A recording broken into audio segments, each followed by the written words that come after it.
শেষ ঠিকানা যদি 3.5 হাত মাটি হয়, তাহলে কিসের এত ক্ষমতার দাপট?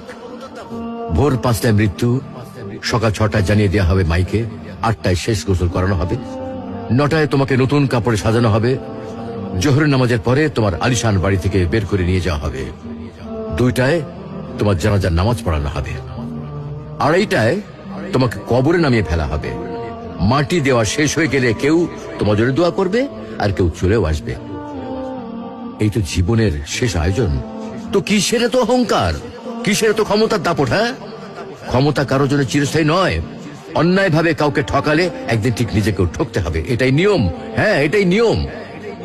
ভোরের সূর্যোদয়ের আলোতে যে পৃথিবী আলোকিত হয়, সন্ধ্যার সূর্যাস্তে তা আবার হারিয়ে যেত দেখি।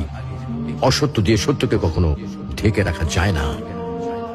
প্রকৃতি বড়ই নির্মম, কবে কখন কোথায় কার উপর আঘাত হানে তা একমাত্র উপরওয়ালাই ভালো বলতে পারেন।